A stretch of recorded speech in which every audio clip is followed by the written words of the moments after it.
today in the United States, we do an entirely poor job of taking care of our pregnant moms. If you look at statistics like maternal morbidity and mortality, it's been going up. In fact, through the pandemic, it's gotten worse. So we're one of the worst, actually the worst of any advanced country. Welcome back to Startup Health Now, the podcast where we celebrate the entrepreneurs and innovators who are transforming health. I'm your host, Logan Plaster. Today we've got two very special guests on the show talking about one extremely important topic, maternal health. This is a topic that has been front and center in health news lately, and not for good reasons.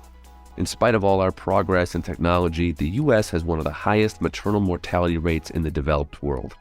Globally, the WHO reports that a maternal death occurred almost every 2 minutes in 2020. What's worse, maternal health brings to light racial health inequities in a stark and disturbing way. According to the CDC, Black women are 3 times more likely to die from a pregnancy-related cause than white women. But we're not just here to talk about the problem. My guests are 2 health transformers who have dedicated their lives to changing the maternal health story. First, you'll get to hear from Jade Kearney, CEO and founder of She Matters, a new platform that trains doctors in culturally competent care so that, among other things, Black women are heard and understood during childbirth. They also created a virtual community for moms to get support and other features, but I'll let her get into those details. After Jade, we'll have a conversation with Anish Sebastian, CEO of BabyScripts. BabyScripts is bringing virtual care and remote monitoring to the pregnancy journey so that more women get the care they need when and where they need it most. Now, let's get into the conversation with Jade Kearney from She Matters. You are one of the newer members of the Startup Health family, and so I'm excited to hear more about your story.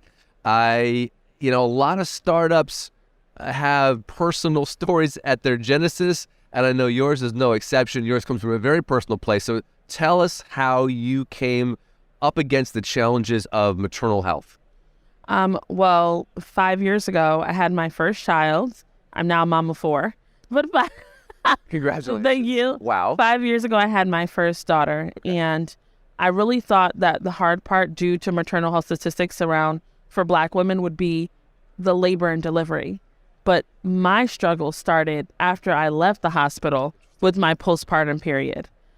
There was no information. When you leave the hospital, when you're discharged, you get this little folder full of things. And there was nothing in there that talked to me specifically as a Black woman about the challenges and nuances of postpartum. One of the biggest things that happened to me that I know happened to a lot of women is I had postpartum anxiety, OCD. Sure. And I reached out to family members, but there's a cultural stigma around mental health in the Black community. So I didn't get any help there. So I decided to do what anyone else would do, and I went to a healthcare provider. My healthcare provider wasn't culturally competent. He had no ideas of the challenges and nuances that Black women face when it comes to mental health, when it comes to physical health and pain, and dismissed me with an SSRI, an antidepressant. Gotcha. Culturally, that takes time. It's not something that is kind of taboo. And so I said, oh my God, I'm not being helped anywhere. I'm not being helped through my healthcare provider. I'm not being helped through friends and family.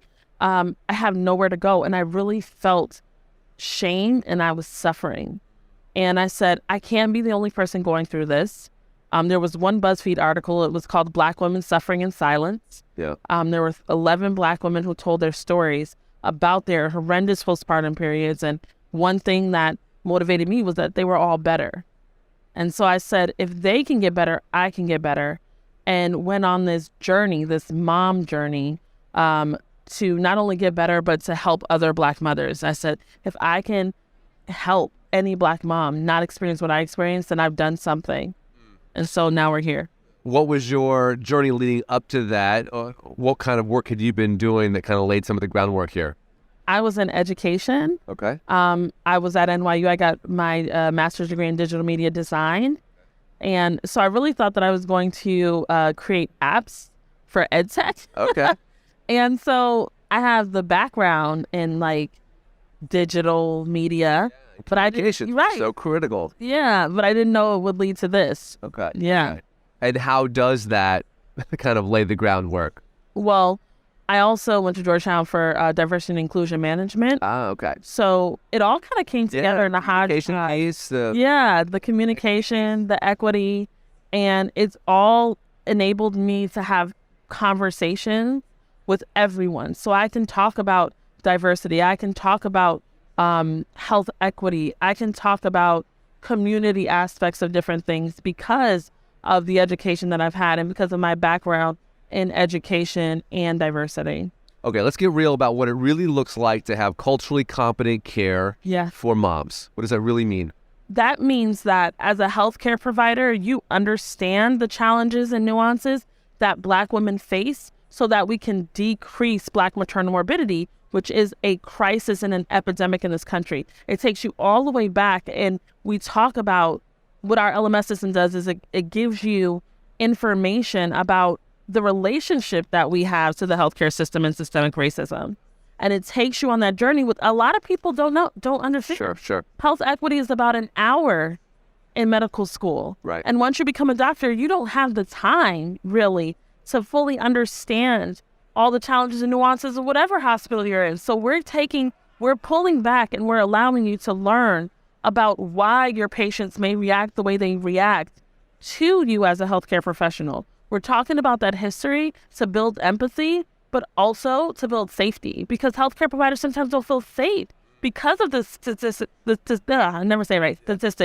working with Black women. I don't understand them. I don't feel safe. I don't want to make a mistake. Interesting. Right? Like, it's for safety on both ends. Safety for Black moms and safety for healthcare providers. Interesting.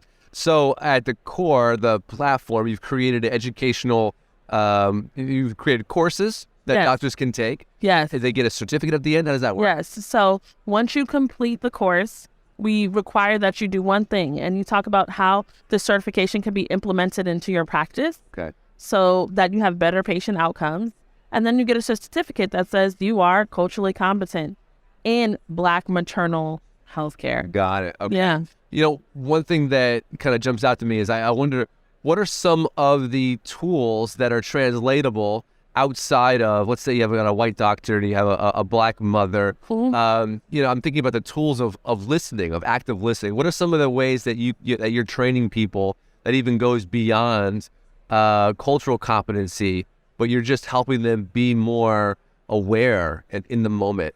Okay, one thing is that a lot of healthcare providers, no matter who you're working with, you're trained to get a yes. Okay.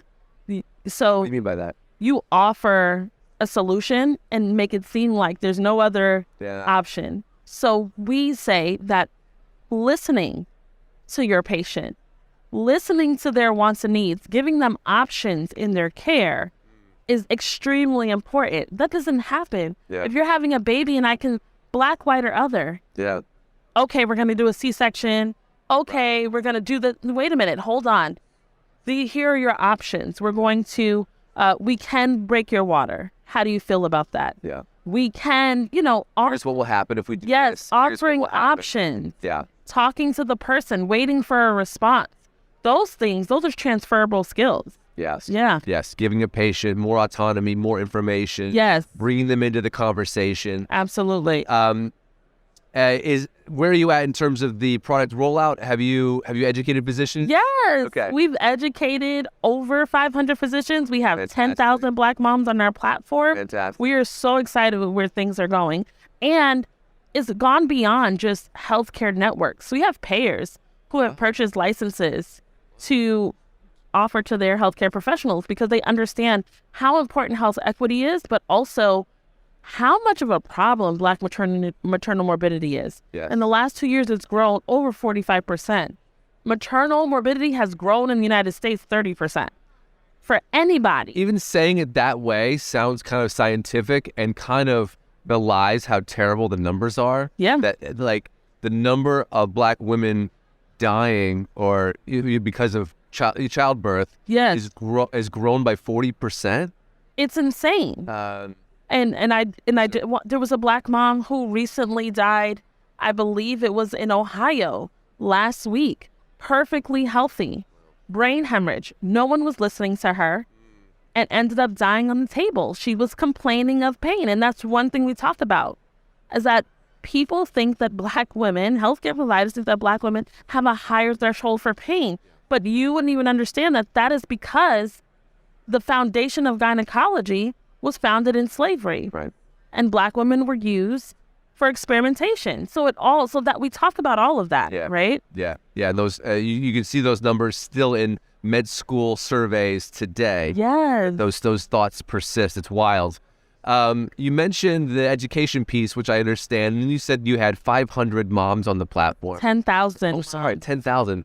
10,000 moms. How do they interact?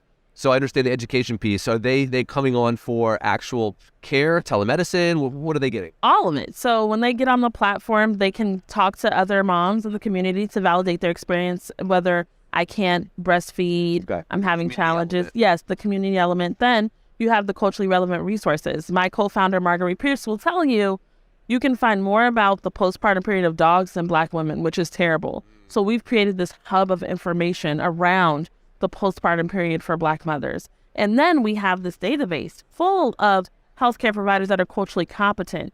And one thing that we offer to Black moms is free therapy. Got it. So we have therapists on our platform, and moms can have a therapy session through our platform with a culturally competent healthcare provider for free. How do you afford offering free therapy? So free. If you have health insurance, and this is the thing that I always love to talk about. 73% of our moms have health insurance, okay? So they don't want to deal with the red tape around their insurance in mental health care services because they feel like they're not seen and heard.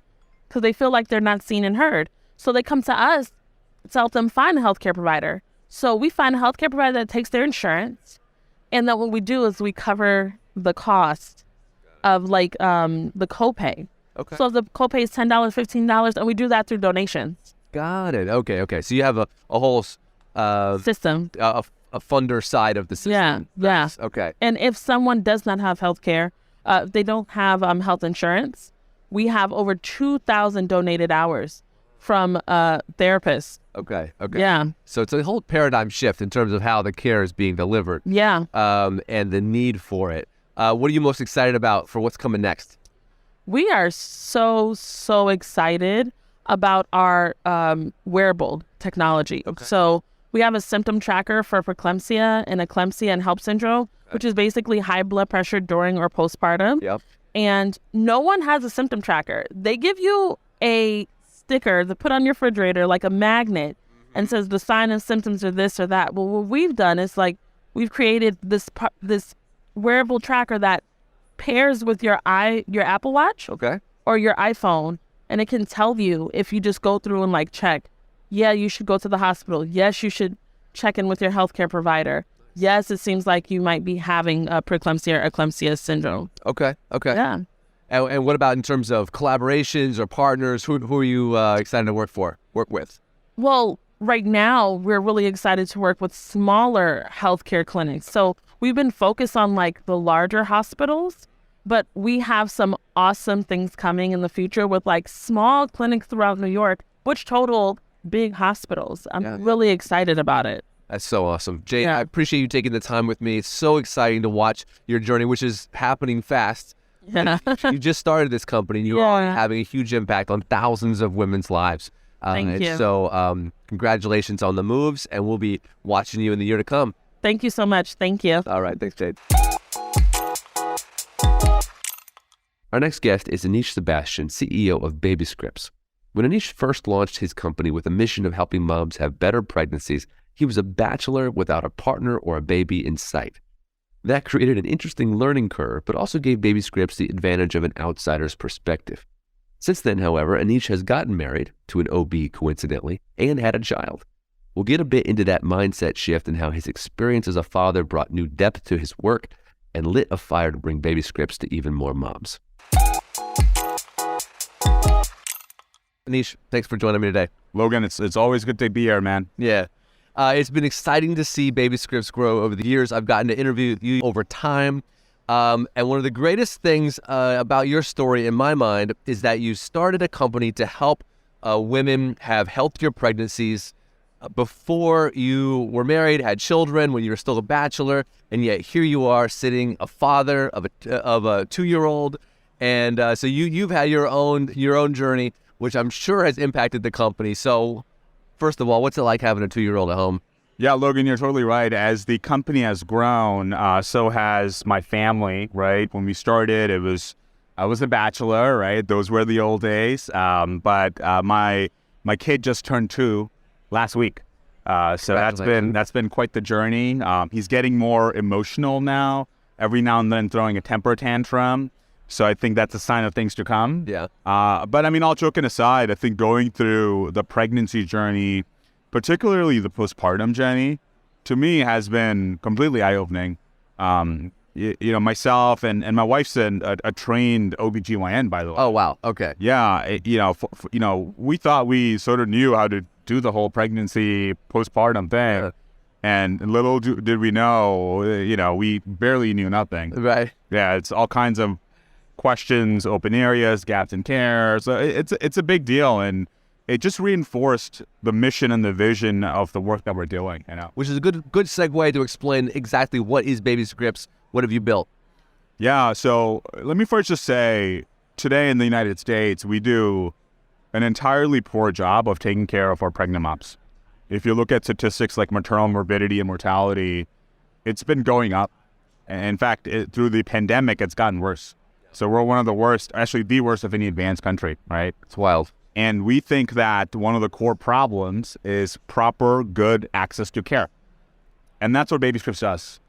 We have a technology platform using mobile devices, smart connected devices, that helps providers, OBGYNs, nurse midwives, nurses, primary care physicians, allowed to remotely monitor pregnancies, low and high risk, and really take the care outside of the 4 walls of an office or a clinical setting into the patient's home, right? So let's get really practical about it. So let's say the access issue, let's put a face on it. A woman gets pregnant. She says, I'm not sure I can afford going into the OB every month, doing sort of that standard checkup. So I'm just going to hold off. What are some of the... Well, think about it very pragmatically, right? They might have to take several days off of work. They might have to think about childcare for other children at their home. These are day-to-day challenges that, moms face. So if you can do a visit remotely or take blood pressure at home, there's no need to take half the day or a full day off of work, pay $20 for parking. Parking's very expensive these days. And, see your provider for 15 minutes, right? So a lot of what care that's happening today can be taken into the home outside of the clinical setting. And really it's a no-brainer now. And that's what we really do. So what are some of the other downstream benefits of that remote care? I mean, you just said like not having to pay for parking. That's just like a tangential benefit. Yeah. But like, what are some of the interesting health benefits? Yeah, the biggest benefit is better quality outcomes for the pregnancy itself, right? So whether that's detecting risk earlier so providers can intervene, it's avoiding an adverse outcome like a complication in the postpartum time period, avoiding a readmission that might take place after the delivery. Just better outcomes, healthier moms, healthier babies, right? That's kind of be able to quantify some of that. Yeah, I mean, the things that we look at is actually mostly around the postpartum time period, and that's where the highest risk is. So one of the things we look at is postpartum hypertension management. Okay. So whether it's like, detecting that risk earlier, reducing readmissions back in the hospital, not only have we quantified it, we've actually published and shared on it too. So it's clinically validated results that we're sharing. So definitely have some good results there. So. Okay. Talk to me about where the company's at. How many OBs are you working with? How many pregnancies have you helped? Yeah, so today we're in about 27 states. Okay. Our book of business is about 300,000 pregnancies. Okay. And it's growing monthly. I think one of the things that we're very proud of is, last year we rolled out a maternal mental health module. Okay. Really aimed at identifying, perinatal mood and anxiety disorders. And that could be as simple as just being anxious during pregnancy, or as bad as depression, and obviously worst case scenario, suicidal ideation and thoughts, right? So identifying where the risk is sooner and getting them the care that they need is something we're very proud of.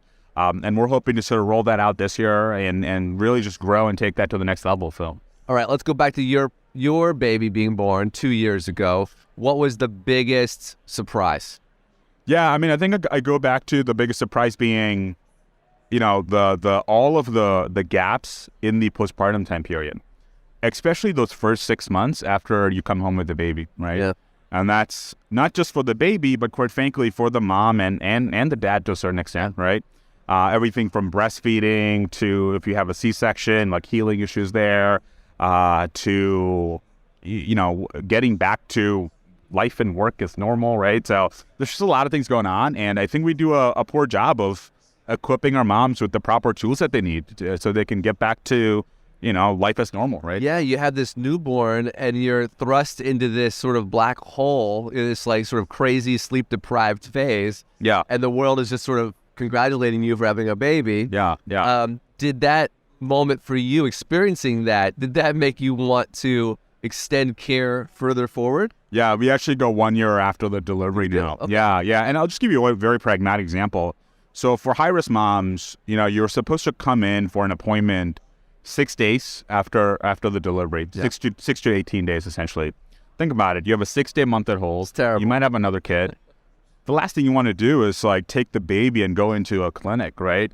And really the big thing you go in for is remote blood pressure monitoring and answering a bunch of symptomatic questions. No reason why you can't do that through an app or through an at-home program or through a telemedicine appointment, right? So that's just one very simple example, but you can take that and apply that all over the place. And I think, hybrid care is here to stay. And particularly for the users that we serve, they typically tend to be young, tech savvy, might I even say millennial, right? So it's silly that we're still expecting folks to sort of, turn the car on and drive 2 hours for a 15-minute appointment, right? Yeah. When you read about maternal health stats being really abysmal right now, you can't help but read about disparities in care based off of the race of the patient. So how do you feel like opening up access to care helps with health equity? Yeah, absolutely. So just to reemphasize the stats there, if you're Black or brown, you're 2 or 3 times more likely to have an adverse maternal outcome. It's wild. So that's terrible, right? We think access to care is a big part of that. We also think that for a lot of moms out there, you just have a fundamental issue with trusting the healthcare system. Sure. So a lot of our tools identify these risks earlier and get the mom the care they need. And a lot of times that's not the white coat MD, right? It might be a care navigator, it might be a health coach, it might be a case manager, right? So just building that trust and connectivity is super important. Awesome. Anish, what are you most excited about for the company for the next 12 months? I mean, I think we're at the precipice of maternal health becoming a major tenet of decisions being made at healthcare institutions, right? It's no longer in the back of the line. It's starting to move up to the front of the line. And that's an exciting time for our business, for whether it be a payer executive or healthcare system executive.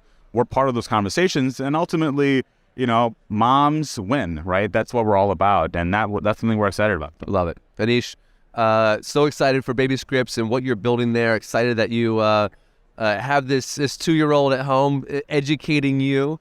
Yeah, and, a lot of education going on. Keeping it real. I'll tell you that. I think your company's probably going to be better for the fact that you've gone through that personally and you can share that with Absolutely, folks. Yeah. And it's going to be an amazing year. So congrats. Logan, always good to talk to you. All right, take care. Thanks for listening to Startup Health Now. We'll be back again with another episode next week.